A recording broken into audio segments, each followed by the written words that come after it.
Hey, I wanted to show you my little travel chess set that I made out of 16 penny nails. I simply cut the nails in pieces for the pawns, and I painted the one side white and I left the other side natural. They're just chunks of nail. Then I cut the nail tip off and left the head for the rooks. And then I cut the heads off, the flat head here, and I took a pair of pliers and bent it over for the horse, or the knight, sorry, the knight head. Then for the bishops, I left the tip of the nail sharp for the top of the head and just cut the bottom off. And for the kings, I just left the nail, the longest nail, so it would be the tallest piece. And for the queens, I cut the tip off the nail, and then it's the paint's wearing off, but then I clipped the edge so that it looked like a queen crown so I could distinguish them.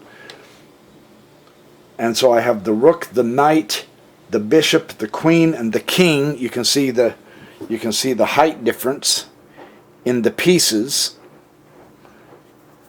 If I take the pawns out, the pawns are just chunks of nail that I knocked out in 5 pieces so that you can see the rook, the knight, the bishop, the queen, and the king in the different heights. And then I just made the chessboard and colored it and numbered it, and I drilled holes in the center of each square.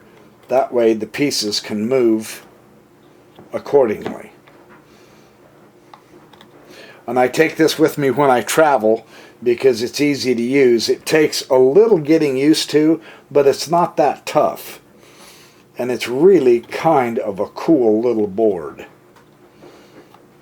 Anyway, that's my homemade chessboard out of 16 penny nails. Now let's get on with the chess game, shall we?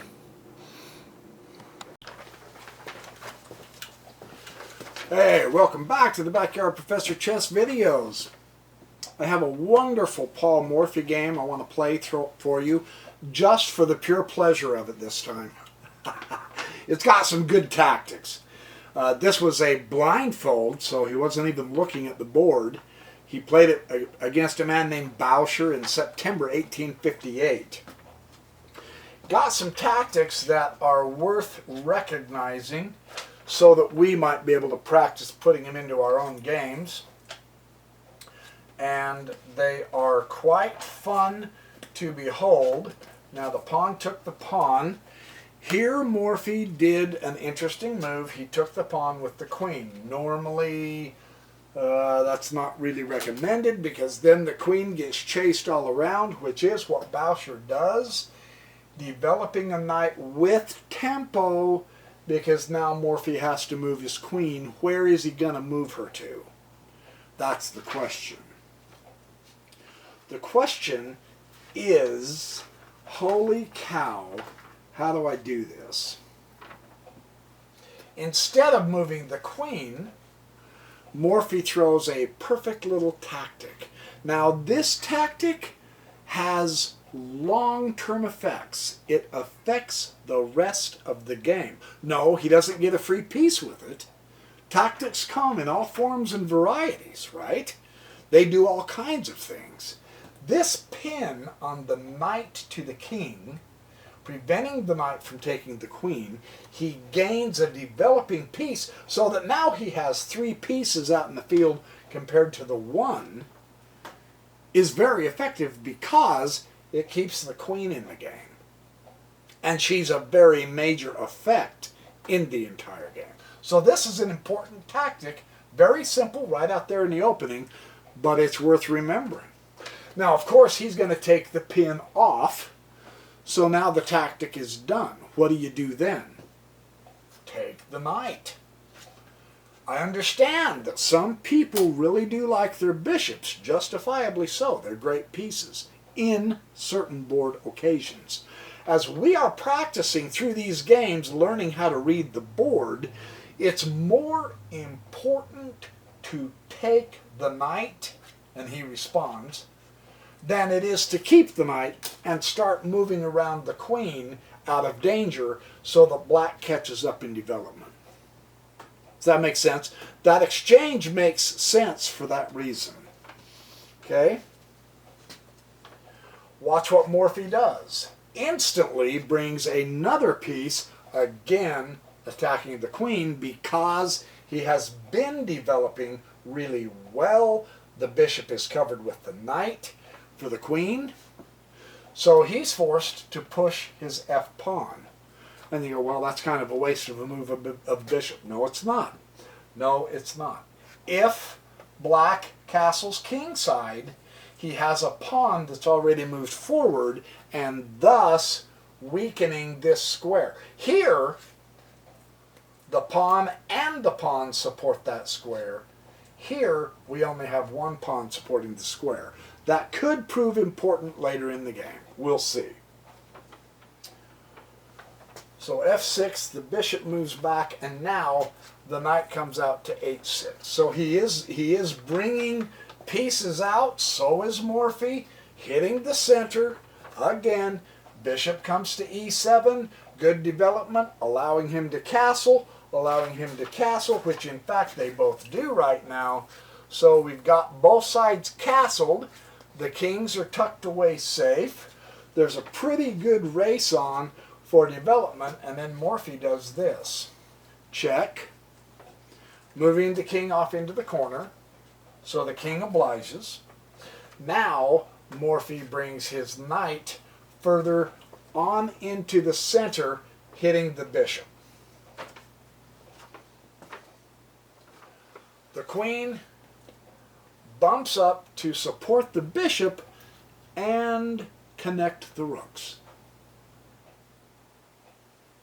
Morphy has already got the rooks connected. His rook comes and nabs the file. Now his pawn isn't in his way, and I've always called that an open file. It's a partial open file. The knight's obviously not going to stay there the whole game, so at this point Morphy uses his undeveloped rook for a really good purpose. And the rook comes to f7. Now there's a question mark on this move. My suspicion is that Boucher recognized, well, he's going to have a file. I can bump this up, double my rooks, and press this pawn and open this file for me. And my file here would be closer to the king's than the central file. That's my suspicion. We have no idea if that's what he was thinking, but Morphy squelches the plan by coming up here to f4. A very good pawn move. So Boucher realizes, well, all right, I'll push. I need to gain more space. Don't you get the impression at this point, looking at this board, that white has the greater space, truly? This is one of the famous imbalances that Jeremy Simon talks about. Black just appears to be just a little cramped, doesn't he? And white has more space because of his pawn moves, so he's able to manipulate and coordinate his pieces together easier than black does. So my suspicion is that's why he wants to start pressing down the pawn so that he can have more space somewhere. Morphy continues, not only getting more space, but now look at what he's done. He's got an e6 outpost for his knight. Now we've got 1, 2, 3, 4, 5, 6, 7, 8 rows. When you can put a knight on a 6th row outpost, that's the knight that becomes Godzilla. That is a most magnificent outpost, if he can get it. Right?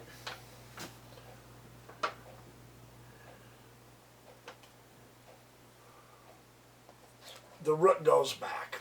He realizes, okay, my plan was ruined. So see, what we have here is he made one move, and now he makes another move. He's 2 moves behind. And in the meantime, Morphy has really got a much better position going on here. And sure enough, he's going to put that knight right on that outpost, hitting the rook among other things, hitting this very important g7 pawn. hitting the pawn over here, the base of the chain that's possibly going to influence the center. So that is a magnificent outpost. The rook, of course, moves out of the way. Morphy decides, you know what, I'm going to put a stop to the nonsense on the queen side because I want to play over here. So he just meets the pawn here on the rook side. So Bowsher sees something. He moves the knight. Here we have a potential tactic, and these are probably rougher to see because they're with the knights. But if Bowsher can pull this off, if Morphy makes the right move, then Bowsher has a wickedly beautiful knight tactic of forking the rook, and the queen. I mean, to be able to put that move on Morphy would really be spectacular, right? Morphy says nothing to him. I'm not even interested in letting you do that. So he puts the queen here, stops it immediately. But Bowsher doesn't fret because now he has a really good outpost of his own knight. Now look at that board position, man. Fantastic outposts on knights that can't be challenged with pawns. There's no pawns here to take that knight out of here. There's no pawns here to take that knight out of there. That's what makes those two outposts so magnificent. Those are great moves. The entire game revolves around that power position right there. And look what Morphy does. Morphy realizes, I'm mind reading, see, I'm psychic. I'm the psychic professor. Here the bishop really doesn't function much, right? The pawn is already blockaded. It's not going to go anywhere.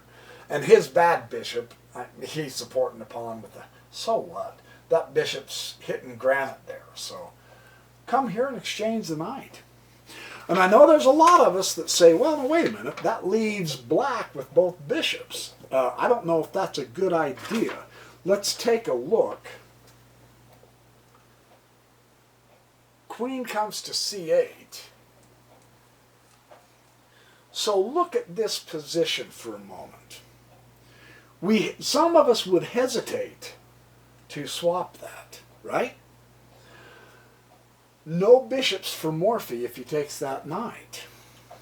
And he leaves black with both bishops. But really, the board says it's a good trade. Here's why. One, this bishop isn't going to get very active, it doesn't look like. Two, this bishop, yes, he is on a post, but he's hitting granite too. His influence is minimized into getting down into here. He can't, because this pawn is well supported. Morphy sees that and he says, let him have the bishops because that single knight is more valuable than both those bishops combined. Tell me you see this. This is part of the value of studying Silman with his emphasis on the imbalances and reading the board position. Because you know how to read the board position, you know this bishop is minimized. It really doesn't have that much effect. This bishop is real close to useless. Well, that's two pieces right there, right? This knight is an absolute holy terror. So, you're not going to hurt your position by exchanging your bishop for the knight. And I want to show you something else. So he does the exchange. Now look at the difference. The power of black has been diminished. You can literally see that, can't you? Whereas white's power has not been diminished at all. And he's down. He exchanged a bishop, but it was over here. It wasn't doing anything. Now that it got rid, look at the difference in the power. The knight's here, here, here, here, here. compared to what he has now. Just here and here. It cut his central power in half at least. That's a great look, isn't it? So it makes sense that he eliminated that. Watch what Morphy's next move does. He does a rook lift. Now if the knight had been there still, that's one of the squares that the knight was preventing the rook from getting to. So now it really does make sense that Morphy exchanged the knight for the bishop. Because you know when he lifts the rook to the 3, he's going over to here and directly across from the king. That makes sense that he took that knight then with the bishop. Just so you know, it's interesting how it all makes sense, right? Well, the bishop bumps down to d7. Bowsher sees the difference. You can tell by his reaction. Bowsher says, wow, he took out my central knight, and now he's able to lift his rook, and the next move, he definitely puts it across from the king. Bowsher is seeing this, and he's going, you know, my bishop really doesn't do a lot. I'm going to change out the knight. Truly. However, before he gets to do that, he really has to address this issue. And here's why. His move is h6. Watch. Observe. He's already pressed this front pawn in front of the king.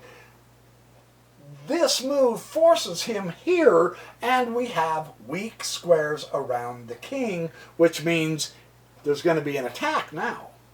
Man, when you can force your opponent to move those pawns, you create weaknesses.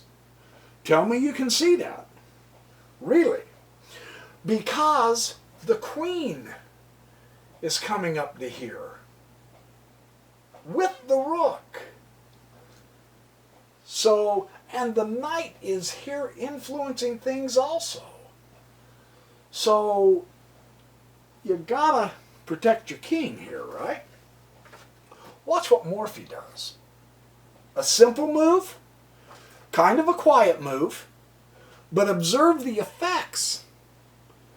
Now, the queen, and we're studying tactics. We're trying to practice sharpening our eyes for tactics, so we want to look at specifics. Follow the trail. You're hitting h6. Follow the trail. You're hitting h6. Follow the trail. You're hitting g7, which supports h6.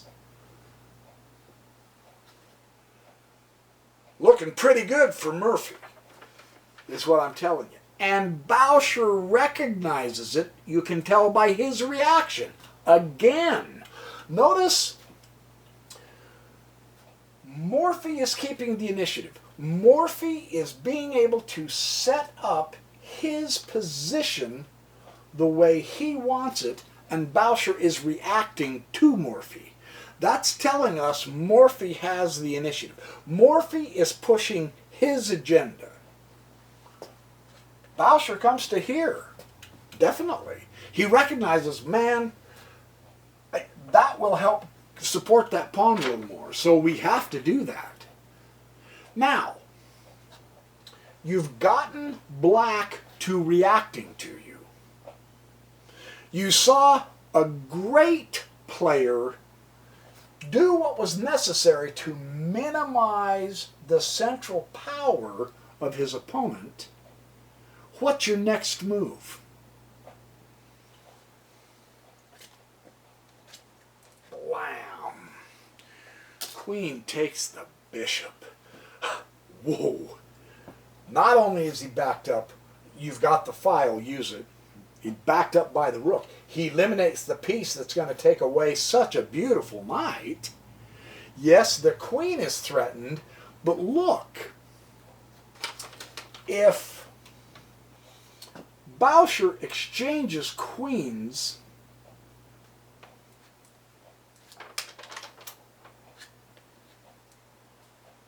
both of White's rooks are sincerely better than both of Black's. Tell me you can see that. The knight is truly better than the bad bishop. Tell me you can see that. And his pawn structure is better than Black's. He has more space. Black is more cramped, and this means he's less coordinated. White has a target. White has a target. If he takes this target, then he's got another target because the knight is hitting that. I mean, Black can't take White's queen, is what I'm telling you. Morphy got a bishop, and his queen is superior to the queen. That's what I'm telling you. Well, the bishop comes to d6, cutting off the support of the rook to the queen. So now the queen is up here unprotected, right? What do you do in that case? Do you try to bring the queen back down here so that she has a space? Now tell me you can see this. If you were to try to, well, okay, I don't want to change out my queen here. She is protected here and here. That's a safer spot. True, it is safer, but is that a more powerful position? Not even close. Truly. Tell me you can see the difference between those positions. There is a difference in those positions, man. What does Morphy do? The great player. Bam. Check. You went to the effort of lifting the rook. You went to the effort of getting on the H file. You have a magnificent knight. And now you've got a queen here. Take the cotton picking pawn. For whatever reason, in the process of trying to isolate the queen to get rid of her, he moved his bishop. Now this pawn is hit twice. So this is a tough position. Well, you sacrifice the rook. You sacrifice the rook, pulls the king out into the open more. What do you do next? Morphy's awesome. He lifts his other rook. Rook d3. Where's he going to go? I mean, really. Where's he going to go? Wow. What a play, right? Well, the king has to come further down just in case Morphy does do here. The king's got this square here, right? He's got to advance more further in the open here. King h5. Look at what queen does. Queen f7, check.